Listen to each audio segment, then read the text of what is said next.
तो test cricket में श्रेयस अय्यर ने की है धमाकेदार एंट्री और पहले मैच के पहले दिन न्यूजीलैंड के खिलाफ 75 पर है नॉट आउट। लेकिन अब सवाल यह है कि क्या श्रेयस अय्यर अपने इस 75 को बड़े डैडी 100 में कन्वर्ट कर पाएंगे और अगले मैच में जब विराट आएंगे तब क्या होगा।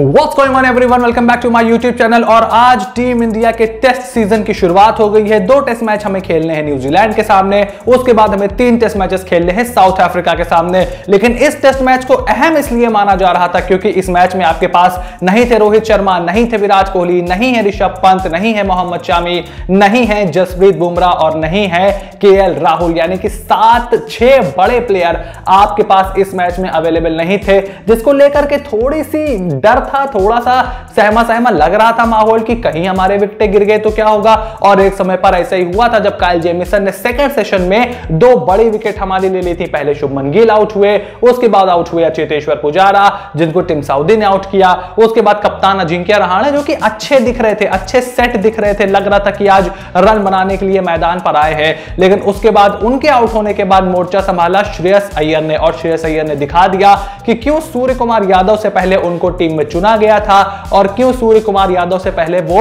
मौका पाना डिजर्व करते थे। सबसे अच्छी बात जो अभी तक श्रेयस अय्यर के इस 75 नॉट आउट में दिखी है वो ये है कि श्रेयस अय्यर ने यहां पर सबसे पहले संभल के बल्लेबाजी की और धीरे धीरे उन्होंने अपनी इनिंग्स बिल्ड की। श्रेयस अय्यर के साथ अमूमन हम देखते हैं कि वो आते ही शॉट लगाने को देखते हैं क्योंकि वो एक अटैकिंग प्लेयर है, एक कॉन्फिडेंट प्लेयर है, एक कॉन्फिडेंस प्लेयर है, यानी कि कॉन्फिडेंस से अपनी मोटिवेशन वो गेन करते हैं। लेकिन आज टेस्ट क्रिकेट में उन्होंने दिखा दिया कि उनके पास पेशेंस गेम भी है। उनको काफी ज्यादा टेम्प्ट किया गया, स्पिनर्स लगाए गए, काफी ज्यादा शॉर्ट बॉल भी डाली गई, थोड़ी बॉल को फ्लाइट भी दी स्पिनर्स ने जो एजाज पटेल बॉलिंग कर रहे थे, समरविल जो बॉलिंग कर रहे थे। लेकिन उन्होंने शुरुआत में धैर्य से बल्लेबाजी की और उसके बाद थर्ड सेशन में जो उन्होंने गियर चेंज किया, मतलब न्यूजीलैंड को संभलने का मौका ही नहीं दिया, बेचारों को वाइड डाल के बचना पड़ा, उनके पैर पे बॉल डालनी पड़ी और फिर अंपायर ने थोड़ी डांट लगाई न्यूजीलैंड को कि भाई ये आप क्या कर रहे हैं, अगर आप ऐसी बॉलिंग करेंगे तब तो हमें वाइड देनी पड़ेगी क्योंकि ऐसे बैट्समैन कैसे रन बना सकता है। तो वहां पर श्रेयस अय्यर का खौफ देखने को मिला और श्रेयस अय्यर ने जिस तरह से गियर चेंज किया वो मेरे लिए हाईलाइट ऑफ द डे रहा। और जस्ट दूसरा हाईलाइट ऑफ द डे रहा वो क्या था, लास्ट ओवर जब दिन का चल रहा था, जब लाइट खराब हो गई थी, अंपायर ने कहा कि भाई अब आप फास्ट बॉलिंग नहीं करवा सकते, अगर आपको खेल जारी रखना है तो स्पिन करवाइए। तो समरविल को केन विलियमसन ने गेंद सौंपी और जो आखिरी ओवर था दिन का उसमें उन्होंने जैसे ही फ्लाइट दी, श्रेयस अय्यर के पाले में गेंद गिरी, उन्होंने पट करके कम से कम 80-90 मीटर का छक्का मारा। यानी कि वो ये दिखा रहे हैं कि वो एक कॉन्फिडेंट प्लेयर हैं और वो बिलोंग करते हैं और कितना ज्यादा कॉन्फिडेंस अब उनका हाई है। बस अब देखना यह है कि क्या वो 100 रन बना सकते हैं, क्या वो 125-140 रन का स्कोर बना सकते हैं। अगर ऐसा वो करते हैं तो अगले मैच में जब विराट कोहली आएंगे तब फिर यहां पर कोच राहुल द्रविड़ और टीम मैनेजमेंट के सामने समस्या खड़ी हो जाएगी क्योंकि तलवार लटक रही है अजिंक्य रहाणे के सर पे भी और चेतेश्वर पुजारा भी ज्यादा पीछे नहीं है।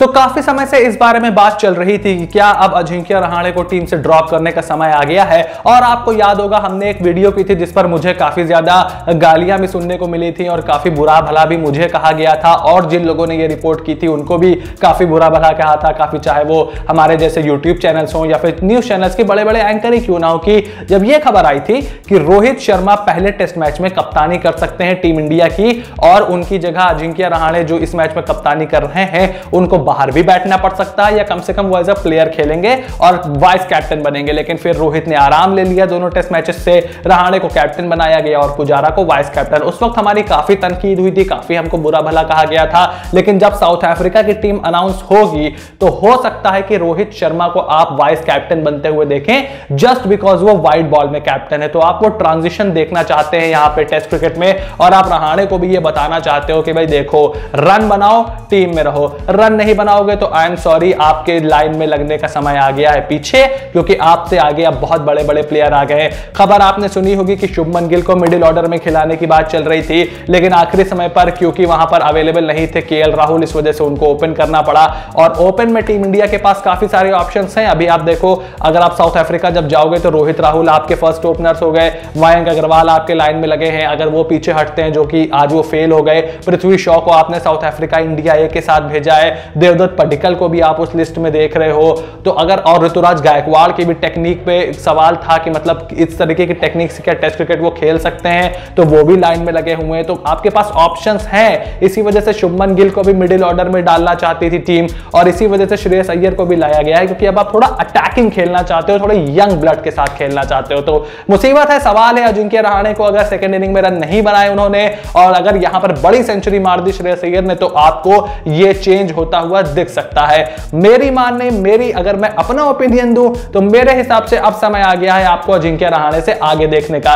वजह साफ है, मुझे बहुत पसंद है, मुझे उनकी कप्तानी बहुत पसंद है, मैं एक समय पर उनका बहुत बड़ा फैन था, लेकिन हकीकत यह है कि अजिंक्य रहाणे 80 टेस्ट मैचेस खेल चुके हैं, लेकिन अभी भी वो एक सीरीज उनकी नहीं आई है जिसमें उन्होंने 400 से ज्यादा रन बनाए हो। सबसे ज्यादा रन उन्होंने बनाए थे 2014 में जब भारत ऑस्ट्रेलिया गया था, जिसमें महेंद्र सिंह धोनी कप्तान थे। वहां पर सबसे ज्यादा रन उन्होंने बनाए थे 339। उस आंकड़े को भी वो अभी तक पार नहीं कर पाए हैं, और 7 साल इस बात को हो चुके हैं। तो अजिंक्य रहाणे हमेशा से ही एक मतलब हॉट एंड कोल्ड उनका रहा है। एक इनिंग अच्छी आती है, फिर 10 इनिंग में वो फेल होते हैं। तो अब आपका समय आ गया है कि आप आगे की तरफ देखो और आप ऐसे प्लेयर को ग्रूम करो जिसको आप ऑल फॉर्मेट प्लेयर फ्यूचर में देख रहे हो, जैसे श्रेयस अय्यर हो गए, या फिर सूर्य कुमार यादव हो गए, या गिल हो गए, ऋतुराज हो गए, कोई भी हो गया, आप उनको ग्रूम करके देखो।